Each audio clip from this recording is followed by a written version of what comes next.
अस्सलाम वालेकुम दोस्तों, कैसे हो? उम्मीद है कि सब खैरियत से होंगे। अल्लाह आप लोगों को ऐसे ही खुश रखे। एक बहुत कामयाब, एक बहुत सक्सेसफुल और एक बहुत बाइज्जत खातून अपनी आप बीती सुनाते हुए एक दिन कहने लगी कि जब मैं पढ़ती थी तो मेरी माँ, मेरी अम्मा मुझे बिल्कुल अच्छी नहीं लगती थी। मुझे उनसे चिढ़ हो गई थी। वजह उसकी ये थी कि जब मैं पढ़ती थी उस वक्त छोटे छोटे कमीसों का रिवाज था और मेरी अम्मा मेरे लिए लंबी लंबी कमीसें सिलवाती थी। और जब लंबी लंबी कमीसों का दौर आया तो मेरी कमीज इतनी लंबी कर दी कि घुटनों के नीचे तक कर दिया। मेरी अम्मा अच्छे से अच्छे कपड़ों का बिल्कुल सत्यानाश कर देती थी। किसी फंक्शन में जाना हो, लाख मिन्नतें कर लो, कभी लिपस्टिक लगाने नहीं देती थी। कहती थी जब दुल्हन बनोगी तो रूप नहीं आएगा लिपस्टिक लगाने से। जब मैं स्कूल से निकलकर कॉलेज आई तो कसकर हिजाब उड़ा दिया। यूनिवर्सिटी में जब लड़कियां बाल खोलती थी इतनी प्यारी लगती थी, मेरा भी दिल करता था। लेकिन मेरी मां की वजह से मैं अभी से बूढ़ी लगने लगी थी। अम्मा कस कस कर मेरी 2 चोटियां बनाती थी। बार बार मैंने कहा कि अम्मा एक चुटिया बना दो, 2 का रिवाज नहीं है और स्कार्फ के अंदर 2 चोटियों से मेरा चेहरा अच्छा भी नहीं लगता। लेकिन मेरी अम्मा कहां मानने वाली थी। बहरहाल कॉलेज से बहुत अच्छे नंबरों से पास होकर मैं यूनिवर्सिटी पहुंची। सोचा कि अब मैं बड़ी हो गई हूं, यहां मैं अपनी कुछ मनमानी करूंगी। लेकिन अम्मा ने मेरा यहां भी पीछा नहीं छोड़ा। अम्मा ने मेरी जान नहीं बख्शी, यहां भी हद ही कर देती थी।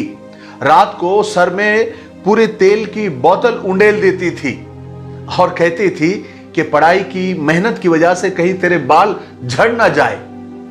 मुझे मेरी अम्मा से सख्त चिढ़ होने लगी थी। मुझे मेरी अम्मा बिल्कुल अच्छी नहीं लगती थी। यूनिवर्सिटी में इतने अच्छे अच्छे लड़के और खूबसूरत लड़के नजर आते थे और बहुत से लड़के और लड़कियों की तो जोड़ियां भी बनी हुई थी। मगर मेरी तरफ मजाल है कोई अट्रैक्ट हो जाए, कोई मुतवज्जे हो जाए, क्योंकि मेरे सर से कड़वे तेल की भभक आती थी, बदबू आती थी। न जाने उस लड़के में क्या बात थी। उसके इर्द गिर्द लड़कियों का एक हुजूम रहता था, एक जम्मे गफीर रहता था। मेरी भी ख्वाहिश होने लगी थी कि मैं उसकी दोस्त बन जाऊं, फ्रेंड बन जाऊं, लेकिन वो मेरी तरफ देखता भी नहीं था। उस वक्त एक सहेली ने मुझसे कहा कि देखो, याद रखना, तुम जैसी हो, तुम जैसी रहती हो, वैसे ही लोग तुम्हें मिलेंगे।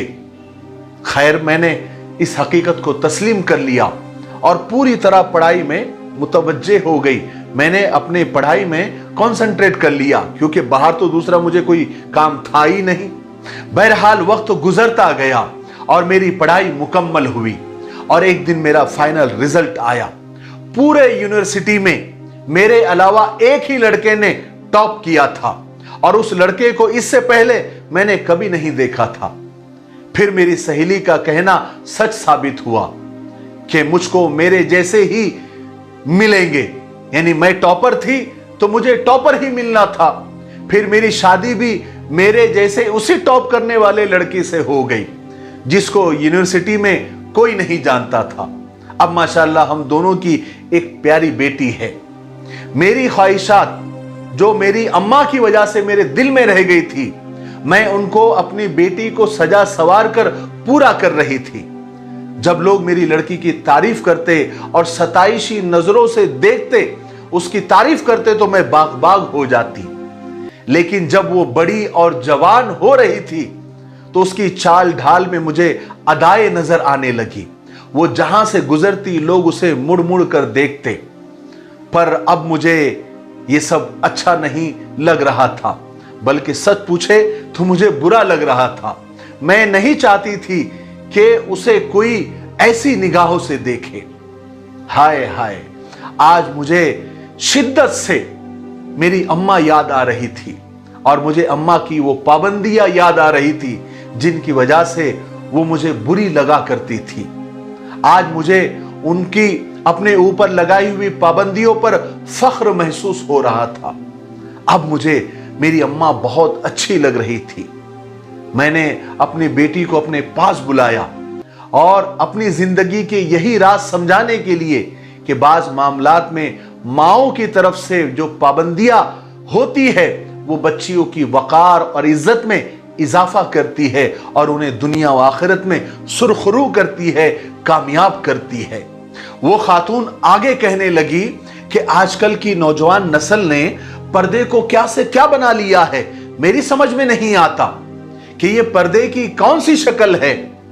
कहती है कि अभी पिछले दिनों की बात है, मेरा एक क्लिनिक में जाना हुआ, वहां काफी रश था, तो मैं नंबर लेकर एक तरफ बैठ गई और अपनी बारी का इंतजार करने लगी।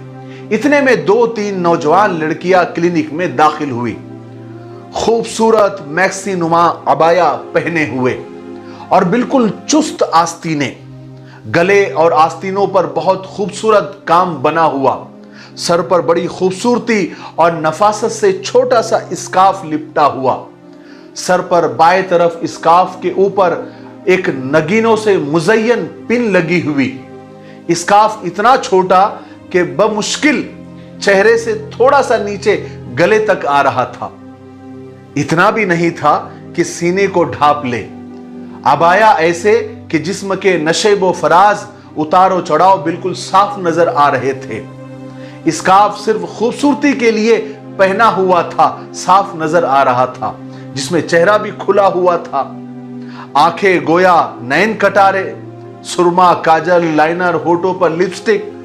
दिल में एक दर्द सी लहर उठी कि हाय, पर्दे के नाम पर ऐसी बेहयाई, ऐसे पर्दे को तो खुद पर्दे की जरूरत है। और कुछ खवातीन थोड़ा सा चेहरा ढांपने का एहतमाम तो कर लेती है, मगर बदन उनके भी खुले हुए होते हैं। बुर्का एक से बढ़कर एक स्टाइलिश, नित नए डिजाइन, कढ़ाई, कटवर्क, मोती, नगीने रंगों से भरपूर पर्दे और हिजाब के नाम पर कैसे कैसे फैशन इंट्रोड्यूस कराए जा रहे हैं। वो बजाय औरत को ढांपने के मजीद बेपर्दा कर रहे हैं। ना देखने वाला भी देखने पर मजबूर हो जाए। हर एक नजर को दावते नजारा देते हुए ये हिजाब, हमारे खवातीन बुर्के और हिजाब को फैशन के तौर पर अब अपना लिया है। हुस्न और खूबसूरती के मुकाबले में एक दूसरे से आगे निकल जाने की दौड़ है, सबसे नुमाया नजर आने का जज्बा, ये फैशन का हद से बढ़ता हुआ शौक। मुझे बहुत अफसोस हुआ। उस खातून ने तमाम बहनों को नसीहत करते हुए आगे फरमाया कि मेरी काबिल एहतराम बहनों, ये किस रास्ते पर तुम चल पड़ी हो? ये वो रास्ता है जिसे शैतान ने हमारी नजरों में मुज़य्यन और सजा कर दिखाया है। यही तुझको धुन है रहूं में सबसे बाला, हो जीनत अनोखी, हो फैशन निराला। तुझे हुस्न जाहिर ने धोखे में डाला, जिया करता है क्या यूं ही मरने वाला। जगह जी लगाने की ये दुनिया नहीं है, ये इबरत की जा है, तमाशा नहीं है। मेरी मुअद्दबाना और दर्दमंदाना दरखास्त है अपनी बहनों से, अपने माशरे से कि खुदा के लिए पर्दे को पर्दा ही रहने दे, उसे अपने ख्वाहिशात और फैशन की भेंट न चढ़ाए, अपने इस्लामी वकार को कायम रखे, सादगी को अपनाए। सादगी ईमान का हिस्सा है। और याद रखो, फैशन से इज्जत नहीं मिलती, अल्लाह इज्जत देता है। अपनी नीयतों को ठीक करे, ढीले ढाले और सादा हिजाब और बुर्कों का इस्तेमाल करे। अल्लाह की रजा खुशनुदी को पेश नजर रखे, अल्लाह के हुक्म को पूरा करने के लिए पर्दा करे, दीन के अहकाम का तमस्खुर और मजाक न उड़ाए। मुझे उम्मीद है कि इस खातून की पूरी नसीहत से हम सबको बहुत कुछ सीखने को मिला हो। अगर आपको भी सीखने को मिला है तो इस वीडियो को ज्यादा से ज्यादा शेयर करें और 2 जुमले 2 लाइन कमेंट के जरूर लिखें और इस वीडियो को लाइक करें। और अगर अभी तक आपने हमारे मिफ्ताही चैनल को सब्सक्राइब नहीं किया है तो उसे सब्सक्राइब भी कर दे और बेल आइकन को भी प्रेस कर दे। ठीक है, तब तक मेरे लिए, पूरी उम्मत के लिए, पूरी इंसानियत, पूरी मानवता के लिए और हमारे प्यारे मुल्क भारत के लिए और यहाँ के अमन व अमान के लिए खूब दुआएं करते रहे। अस्सलामु अलैकुम व रहमतुल्लाहि व बरकातुहू।